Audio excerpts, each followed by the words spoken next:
Bermaksud ingin bebas dari jeratan hutang pinjaman online, namun akhirnya harus masuk penjara.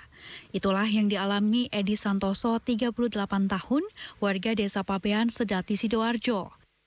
Pria yang berprofesi sebagai buruh pabrik ini terpaksa harus berurusan dengan polisi karena melakukan tindak pidana pencurian dengan pemberatan di sejumlah rumah kosong dan masjid.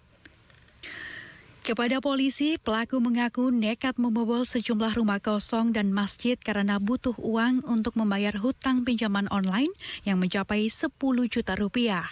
Ironisnya, aksi pembobolan rumah dan masjid ini tidak hanya dilakukan sekali, namun sudah 13 kali di sejumlah tempat yang berbeda di wilayah Sidoarjo dan Surabaya.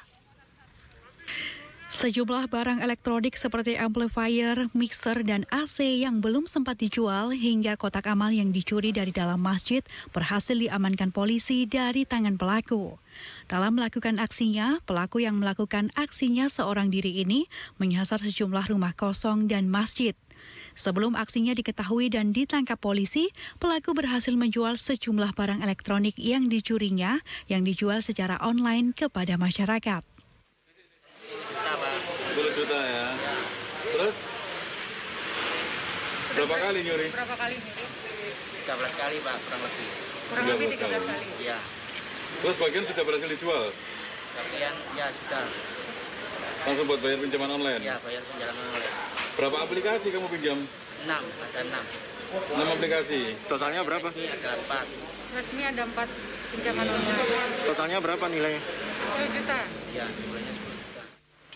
Aksi pelaku sendiri berhasil diungkap polisi setelah polisi mendapat laporan dari salah satu takmir masjid yang kemudian ditindaklanjuti dengan penyelidikan dan penangkapan pelaku.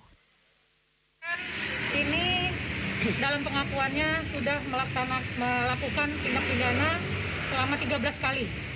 Dan tidak hanya di wilayah Sedati, juga ada beberapa kecamatan di luar Sedati seperti Gedangan, Buduran, juga ada di wilayah Surabaya.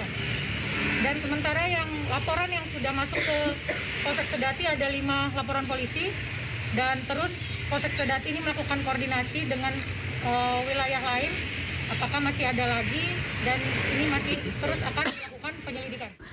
Untuk kepentingan pemeriksaan lebih lanjut, saat ini pelaku diamankan di sel tahanan Polsek Sedati Sidoarjo. Sementara polisi sendiri hingga kini masih melakukan pengembangan kasus terkait tindak pidana yang dilakukan pelaku. Usrok Indra, JTV.